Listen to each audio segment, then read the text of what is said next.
We prepared for a long power outage, but in the end, the power never went out. But this was still one of the most valuable tests we've done.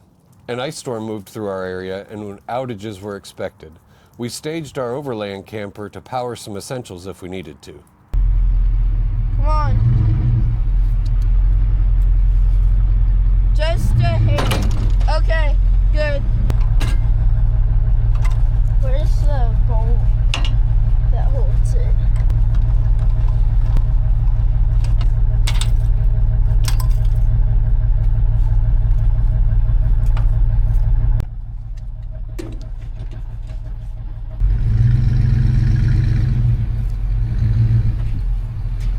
Keep coming back, just don't hit the house. Stop. Do you have that solar panel all plugged in, Tristan? Yeah. Okay, we're at 3.3 amps going into our battery bank right now. Go ahead and turn that on. Oop, it's rising.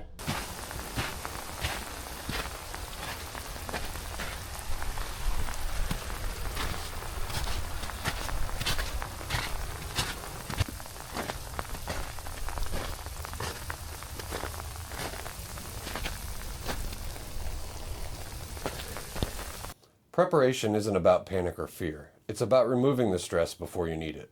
We have a generator for our home, but we decided to try to use our overland camper to power some essentials for our house. We did it together because I wanted to teach my son that planning removes fear in this situation and gives you a peace of mind. What worked really well was having everything staged ahead of time. That's right. We had the generator set up and ready to go in case the camper experiment failed. We hooked up an additional solar panel so we were ready with additional power when it went out. We had our cords lined up and ready to go in the house, and we had made a plan that we were only going to try to heat one room in our house so that way we weren't blowing through our power supply trying to heat the whole thing. Here's what we learned that we would change if we had to do it again, which I'm sure we will at some point in time. Number one was have a splitter ready so we could utilize all the solar panels that we had. We were using 3, but we had 5, and we couldn't hook up the other because we didn't have a splitter to hook up the other 2. Number 2, a more weather-tight way to get the cords in the house. So I had a plan of opening up a window on our back porch, running the cords in it, and then closing the window over that to kind of give a little bit of a seal, and then running them from there through the window of our bedroom to heat our bedroom, and that's where we all would stay.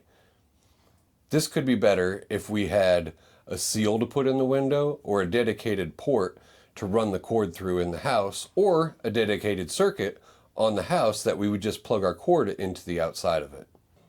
We built this camper for overland camping. Having it set up to power us in an emergency is just an added bonus.